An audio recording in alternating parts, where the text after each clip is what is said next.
Welcome to this reading of the third chapter of The Power of the Spoken Word by Florence Scovel Shinn. My name is Joanna, and I will be reading for you today. Chapter 3. Be strong, fear not. Be strong, fear not. Fear is man's only adversary. You face defeat whenever you are fearful. Fear of lack, fear of failure, fear of loss, fear of personality, fear of criticism. Fear robs you of all power, for you have lost your contact with the universal powerhouse. Why are ye fearful, O ye of little faith? Fear is inverted faith. It is faith turned upside down. When you are fearful, you begin to attract the thing you fear. You are magnetizing it. You are hypnotized by the race thought when you are afraid. Daniel was undisturbed because he knew his God was stronger than the lions. His God made the lions as harmless as kittens. So walk up to your lion as quickly as possible and see for yourself. Perhaps all your life you've been running away from some particular lion. It has made your life miserable and your hair gray. A hairdresser once told me that she knew a woman whose gray hair returned to its natural color when she stopped worry. A woman said to me during an interview, "I'm not a bit fearful, but I worry a lot." Fear and worry are twins and are the same thing. If you were fearless, your worry cells would be dried up. Why are ye worried, ye of little faith? I think the most prevalent fear is the fear of loss. Perhaps you have everything that life can give, but in creeps the old lion of apprehension. You hear him growling. It's too good to be true. It can't last. If he gets your attention, you may well worry. Many people have lost what they prized most dearly in life. That is because invariably they fear loss. The only weapon you can use against your lions is your word. Your word is your wand, filled with magic and power. You wave your wand over your lion and transmute him into a kitten. But the lion will remain a lion unless you walk up to him. You may well ask, how do we walk up to lions?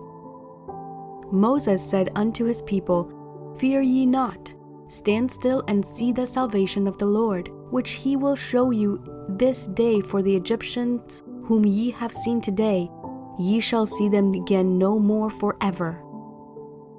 The Lord shall fight for you, and ye shall hold your peace." What a marvelous arrangement! Infinite intelligence knows the way out. Infinite intelligence knows where the supply is for every demand. But we must trust it, keep our poise, and give it right of way. So many people are afraid of other people.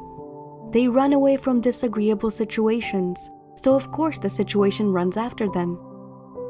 The Lord is my light and my salvation. Whom shall I fear? The Lord is the strength of my life. Of whom shall I be afraid? The 27th Psalm is one of the most triumphant psalms.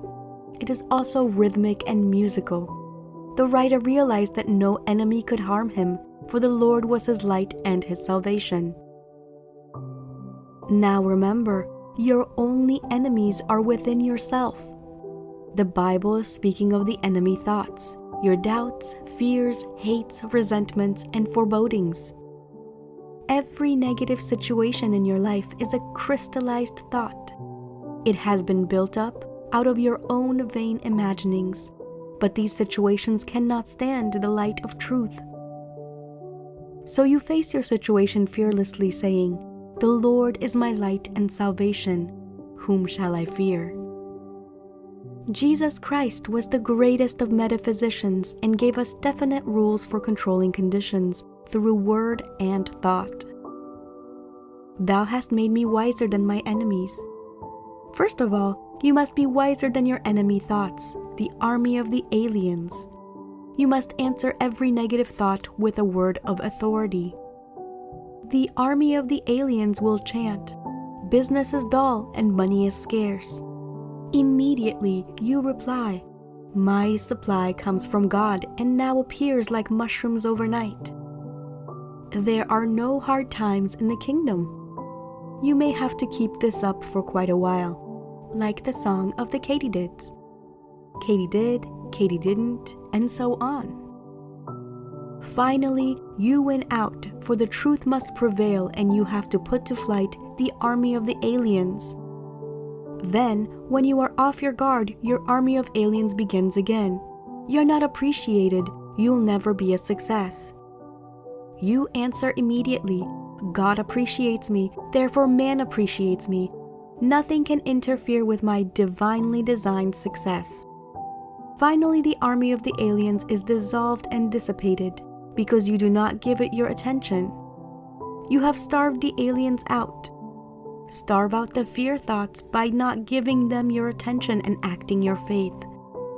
The lion draws his fierceness from your fear. His roar is in the tremors of your heart.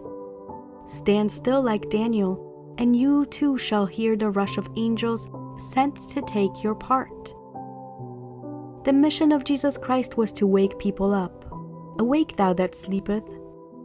People are asleep in this Adamic dream of opposites. Lack, loss, failure, sin, sickness, and death seemed realities to them. The story of Adam is that he ate of the tree of illusion and fell into a deep sleep. In this deep sleep, he vainly imagined good and evil. Bernard Shaw, in his book Back to Methuselah, says Adam invented murder, birth, and death, and all negative conditions. It was the development of the reasoning mind. Of course, Adam stands for generic mind. In the Garden of Eden stage, man only functioned in the superconscious. Whatever he desired or required was always at hand.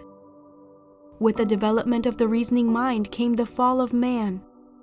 He reasoned himself into lack, limitation, and failure. He earned his bread by the sweat of the brow instead of being divinely provided for. Jesus Christ's message was to bring people back into the fourth dimension, the Garden of Eden consciousness.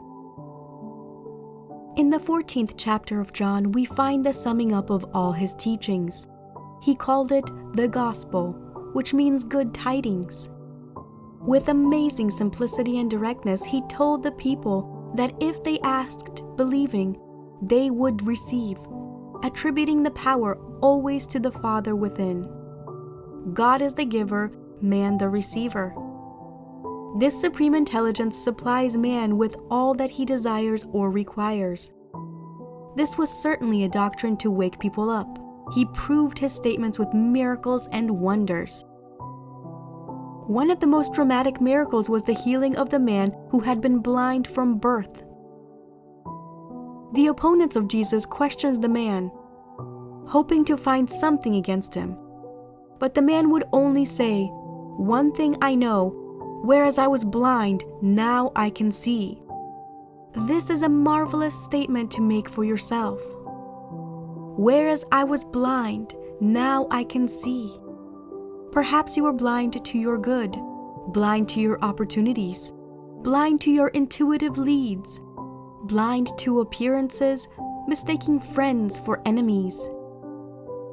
When you are awake to your good, you know there are no enemies, for God utilizes every person and situation for your good. Hindrances are friendly and obstacles stepping stones. One with God, you become invincible. There is a very powerful statement. God's invincible power sweeps all before it.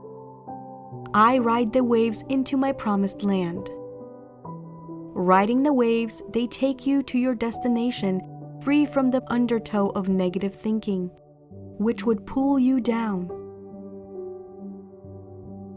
Your thoughts and desires are always taking you somewhere.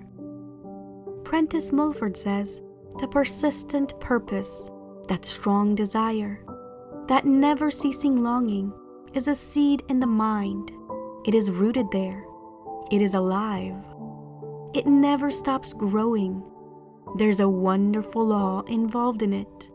This law, when known, followed out, and trusted, leads every individual to mighty and beautiful results. The law followed out with our eyes open leads to more and more happiness in life, but followed blindly with our eyes shut leads to misery. This means that desire is a tremendous vibratory force and must be rightly directed. Take this statement: I only desire that which infinite intelligence desires through me. I claim that which is mine by divine right and under grace in a perfect way. You will then cease desiring the wrong things, and the right desires will take their place. Your dreary desires are answered drearily. Your impatient desires are long delayed or violently fulfilled. It is important never to lose sight of this. Many unhappy situations have been brought about through dreary or impatient desires. I will give an example of a woman who was married to a man who wanted her to go somewhere with him every evening. It wore her out night after night. She wished impatiently that she could stay home and read a book. The desire was so strong it commenced to bud. Her husband went off with another woman. She lost him and his support, but she had the time to stay home and read a book. Nothing has ever come uninvited into your life. Prentice Mulford has also some interesting ideas on work.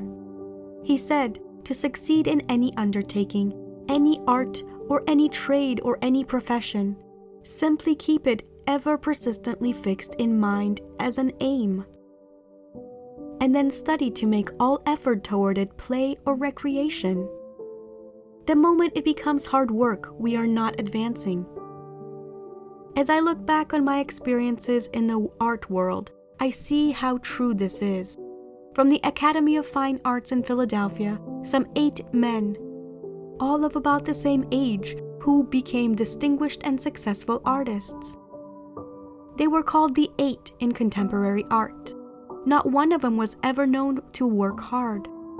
They never drew from the antique. They never did anything in an academic way. They simply expressed themselves.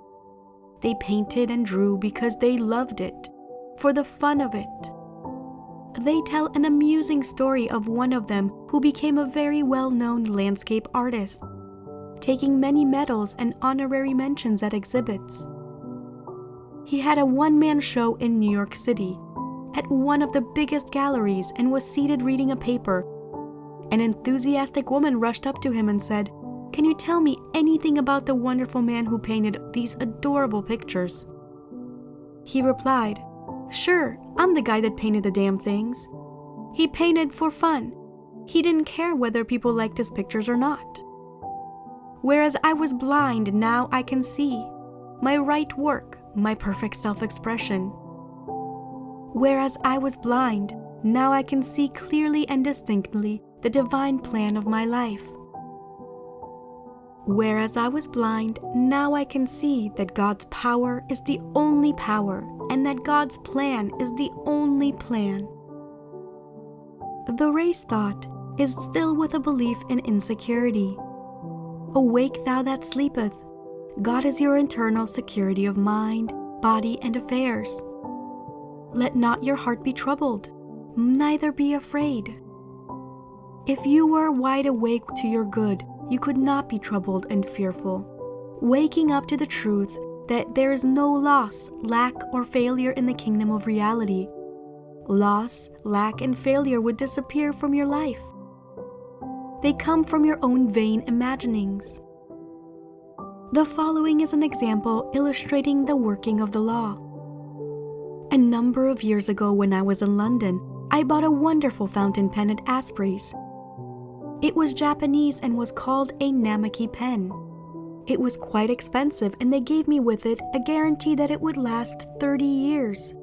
I was very much impressed because every summer, on the 5th of August, they wrote me asking how the pen was getting along. One might have thought I had bought a horse. It was no ordinary pen and was very satisfactory. I always carried it with me, and one day I lost it. I immediately commenced denying loss. I said, "There is no loss in divine mind, and therefore I cannot lose the Namaki pen. It will be restored to me or its equivalent." No shops that I knew of in New York City carried these pens, and London was a long way off. But I was charged with divine confidence. I couldn't lose the Namaki pen. One day, going along Fifth Avenue in a bus, my eye caught a sign on a shop for the fraction of a second. It seemed to stand out in the light. It read, "Oriental Craft Shop." I had never heard of it, but I had a strong hunch to go in it and ask for a Namaki pen. I got off the bus and went into the shop and asked. The saleswoman replied, "Why, yes, we have quite an assortment. They have just been reduced to $2.50. I praised the Lord and gave thanks. I bought 3 and told the above story at one of my meetings. They were soon sold out as people rushed to get them. This was certainly an amazing working of the law, but I was wide awake to my good. I did not let any grass grow under my intuitive lead. The truth student knows he must prove the principle in his everyday affairs. Acknowledge me in all your ways, and I will direct your paths. Verily, verily, I say unto you, he that believeth on me, the works that I do, he shall also do, and greater works than these shall he do, because I go to my Father." What wonderful faith Jesus Christ had in man! He held a vision of the race to come, the man made in God's likeness and image, imagination. "And whatsoever ye shall ask in my name, that will I do, that the Father may be glorified in the Son. If ye shall ask anything in my name, I will do it." He explained to the people that they were under a system of gifts. God is the giver, man the receiver. Believest thou not that I am in the Father, and the Father in me? The words that I speak unto you, I speak not of myself, but the Father that dwelleth in me. He doeth the works. He told people to seek the kingdom, the realm of perfect ideas, where all things would be added unto them. He woke them up. Whereas I was blind, now I can see. There is nothing to fear, for there is no power to hurt. I see clearly before me the open road of fulfillment. There are no obstacles on my pathway. Thou madest man to have dominion over the works of thy hand. Thou hast put all things under his feet. Psalm 8:6. End of chapter 3. Thank you for listening to this reading of the 3rd chapter of The Power of the Spoken Word by Florence Scovel Shinn. Comment below one thing that really stood out to you in this reading today. If you liked this video, found it helpful or valuable in any way, hit that thumbs up button. And if you're new to this channel, don't forget to hit that subscribe button and the bell notification icon to get notified every time I upload a new video.